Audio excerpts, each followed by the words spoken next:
Good morning, lads and lassies, and welcome to another day here on the lake. And today's video is all about finding the perfect rope speed. That's not a thing. Good morning, lads and lassies, and welcome back to another video. So probably the most common question I get in my DMs, that's the biggest influencer entrance ever, but genuinely the most common question I get is what speed, what rope length should I go? So in this video we're going to answer all those questions, and more importantly we're going to talk about how to find it, because the reality is someone will send me the name of a boat I've never heard of and they'll be like, what boat speed should I go and what length? And I literally have no clue, and I'm often 5,000 kilometers away and can't help. So it's really easy with a wakeboard boat. So let's say for example you've got an RI 237. I'm nearly sure I can guide you very well in the right direction. But when you've got something like this, which I actually don't even know what type of boat this is, it's very much about figuring it out. Now the funny thing is this actually doesn't have a speedo, so I'm going to talk about how to do it even without a speedo. So the first thing you want to do is you want to find out roughly within reason what speed the boat sits at quite well. So for example, ignoring the fact that we don't have a speedo, if we go off the revs, which generally tends to be more accurate, I know on this boat, just because I've driven it once or twice, that it's going to sit pretty well between like 2.8 and 3,000 revs.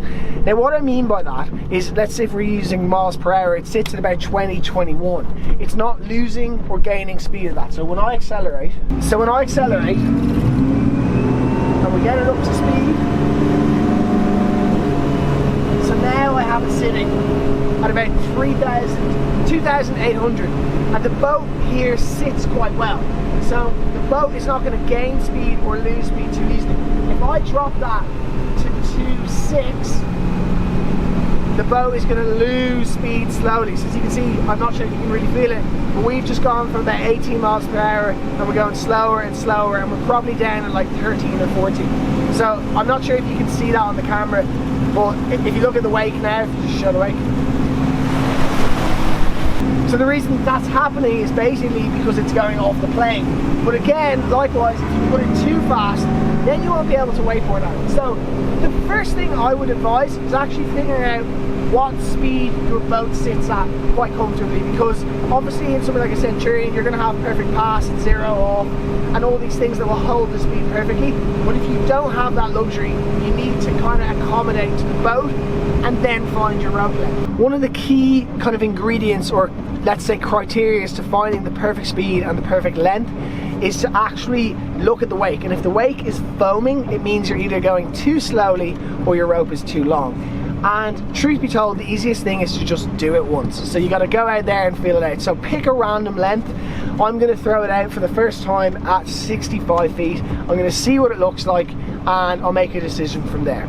Okay, so this is about 65 feet. Now I know that this is too long for the boat, but I want you to be able to see what it's going to look like when it's too long. So I'm going to whack this on here. Now I actually have done a video on all the different ways to tie rope to anything, whether it's a pylon, a tower, a tow hook, everything. So if you want to see that, top right hand screen in the corner. That made no grammatical sense. Anyway, I'm going to go out, we're going to show you how long this is, then we're going to go too short to show you what it's like when it's too short, and then we're going to finish it off by nailing the length. With the rope at a slightly longer length, you can see the wake is just catching on my toes. And then when I actually go to cut out and do a big mad trick, as I cut in nice and aggressively, I'm not at all making it wake to wake. And that's because the wake is so much wider. Now this problem also occurs if the boat's going too slow. Right, so whilst that was the right boat speed, the problem was there I was too long. So the wake was kind of flickering on me, and what's more important is the wake was ferociously wide. So now I'm going to shorten it right in to about 50 feet, maybe even 45 feet, just so we have a rough idea of what it's going to be like when it's too short. Also, I'm going to be doing the famous David OC short rope knot. So I'm going to put it about here, and there is a full tutorial, but basically you go around, under, and over. And there you have a secure rope length that you won't die. With the rope fully shortened in, the washy wake goes away. However, when I cut in with the same edge, I go absolutely flying into the flats. The reason for that is because the wake has become a lot narrower at that point. And again, the same problem will occur if you speed up the boat. So effectively, high speed short rope has a very similar impact to low speed long rope. Right, so I just found this way too short. And it is going to take a lot of trial and error, messing with like the difference between here and here. And basically, my guess is this is somewhere between the two. So I'm going to put this on and fingers crossed it works and I can do loads of tricks. Perfect. Now, let's try one for longer. Right, so now that we have the speed right, the rope right, all my tricks should come together. And after a quick squabble on an indetachable blind, things start to feel really, really good. And the only other thing I could ask for would be some calmer water and a bigger wave.